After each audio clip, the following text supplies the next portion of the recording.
What's up, guys? Ben here, bringing you another video today. We're continuing our preview coverage of EWC, and today we're covering Group C. And I think this is the most wide open group. You know, Team War, we'll get to them, have kind of a weird situation going on, but the other three teams in the group, Boston Falcons and KOI, aka Toronto Ultra, all have a chance to get out. I think this group is wide open, so let's dive in and preview all the action in this one. All right, so we did Group D in the last video, so we're moving on to the next group here. And it's a bit interesting how this one worked out. You know, this wasn't an original projected Group C. It kind of came together because of the shuffling that happened once Carolina was disqualified for the tournament. So a bit of a surprise for Boston. Obviously, I don't think many would have predicted them to be a top seed in this group. You got them, you got Toronto Ultra, aka KOI, playing with their parent brand this event, and maybe potentially going forward. We'll talk about that. Falcons, and then Team War. So we're going to start, and let's dive in with the challengers team, Team War. So a bit of a weird situation with this team. Couple of like moves. You got Nissim, who came in after champs, and then Linz was supposed to also join them, but now Linz is not playing because he can't attend for personal reasons. So they have Bink, their coach, playing. I see Diamond Khan listed. He's actually playing with LAG. So the roster for this event for Team War is Too Real, Assault, Nissim, and Bink. And as you can see, you know, when this team formed, kind of going into the stretch run, the sort of major four cycle, top 8 at DreamHack wasn't the world's best placing, but able to qualify in via the online portion of this, and then they got third at champs, which is pretty good. They lost to at Brooklyn, so you know, kind of tough scenes there. But I just think with them and the teams, the caliber teams in this group, especially with no Linz and their coach Bink have to come in, I just think they're gonna have a tough time really getting a result against any one of these teams. So unfortunately, I just think they're kind of out of the equation for me. Okay, so let's talk about Falcons. Big news for them for this event is TJ Halley has moved over from Carolina, replacing Priesta, and so he'll be running a submachine gun. So Exnid will actually be running or playing the flex role at this event. So the roster right now is Arcides, Exnid, TJ, and Pred. And I'll be honest, still think that team is, you know, not particularly good. I do think that with TJ over Priesta, I think the likelihood of them being able to, you know, Neslo-ish or light Neslo their way, you know, a game 5 win against some teams in this group, I think is more likely. Theoretically, TJ's S&D has been solid this year, although he's really, in general, kind of really struggled the last 2 or 3 stages of the year. I just, you know, the same concerns always kind of with Vegas.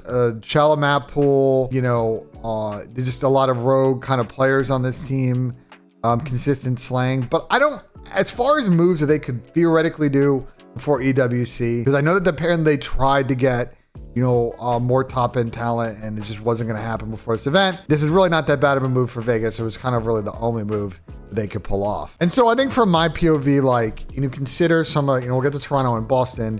I will say this for Vegas. If they can kind of get some of the momentum they'll have as being sort of the local favorite, because, you know, Team Falcons, and then get past the Toronto team with the roster change in that first match, you never know, because I don't think Boston is the world's most amazing team. They just got third chance. We'll get to that in a minute. But they're not a killer squad, and I won't be surprised if Vegas, if they can put together 2 good days of COD on the front end of this week, by the front end I mean Thursday and Friday, they can make it to bracket. They get out of bracket. I really just don't see them, you know, beating like a Miami or a FaZe or a Thieves or an Optic, but getting some kind of positive momentum for Vegas would be really good in this tournament, because there's like a range of outcomes here on how Vegas's off season will go, and that can stretch all the way from, you know, Pred and Exnid looking for 2 and kind of building a team there, or, you know, if Pred and Exnid, who have not had the world's best seasons, continue to struggle, maybe Vegas looks their way into more of a super squad and they drop everybody. So there's both like, you know, kind of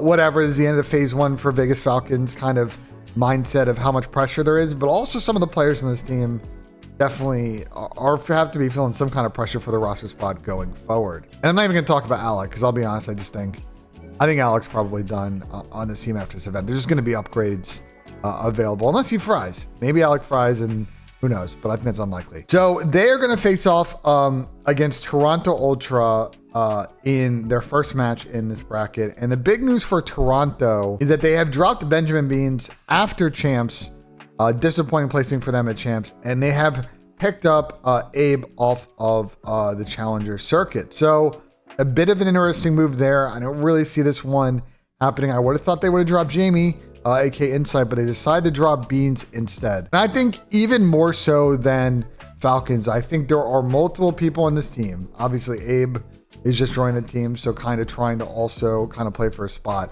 But Jamie Insight's got to have a good tournament. This is just not good enough for Man-AR if you want to be a top team. I think this has been one of Jamie's worst years as a pro. And you see the .9 in S&D is just insane because he was the kind of the clutch master at the beginning of the year. But Jamie's playing for a spot, bro.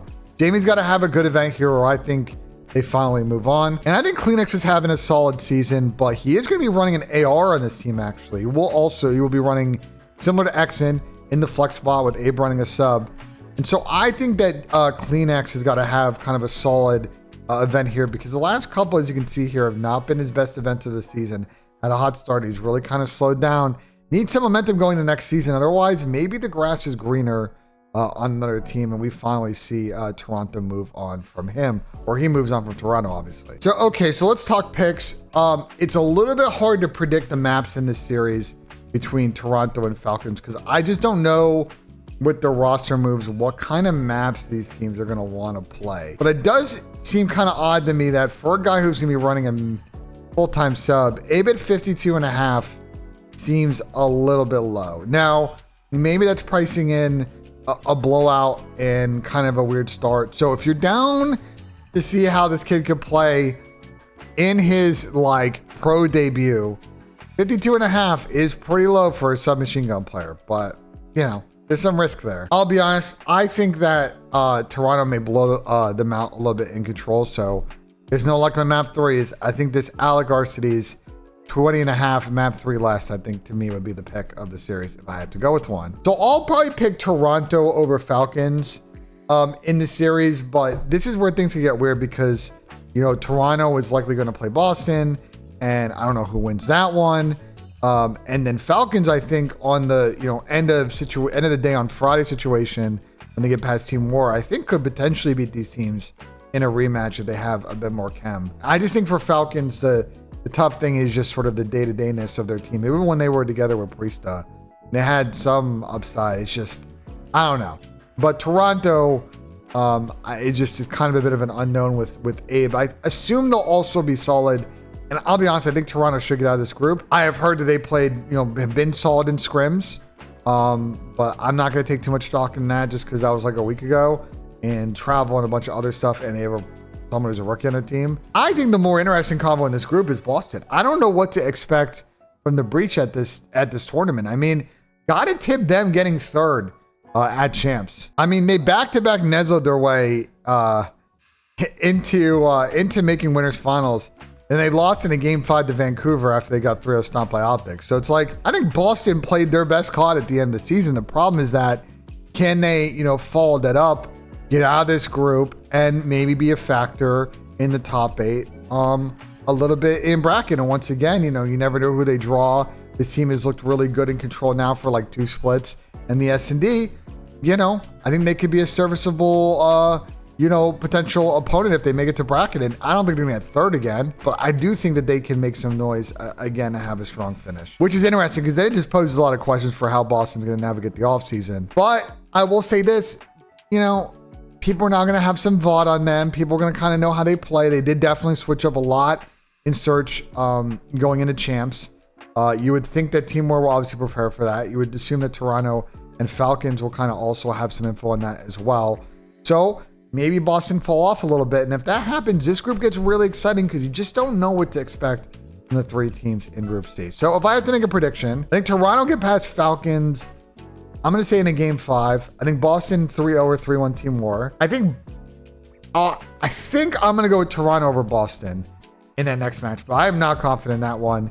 And then I think Boston squeak by Falcons, but I think Boston, the 2 wins, if they get them in this group, are going to be really, once again, very dicey 3-2s where they just kind of squeak by and we see what happens. But if there's any group in this set where I think some chaos could happen, and I'm going to exclude Team War, I would have included them if Linz was playing. But since Linz is not playing, I won't be surprised if Toronto and Falcons get out, or Boston and Falcons get out, and Toronto gets third in this group. There's a lot of range of outcomes that can happen here. By the way, and I didn't really talk about it for the Boston Team War series, there's a reason that this prop Right here, Snoopy 5813 is the most popular right now. He hit this in basically all but one series at Champs, the Optic one. So if Team War actually put up a fight, which I'll be honest, they might not, you get hit more. But if you think that is going to be an absolute quick World Star series, then stay away from this prop. But if you think Team War at least put up a fight in like one of the respawns, he should theoretically hit this 58, and it's probably a good pick for the series. So yeah, those are my thoughts on Group C. Let me know what you guys think in the comments. Like if you enjoyed, subscribe for more. And as always, guys, we'll see you on the next one.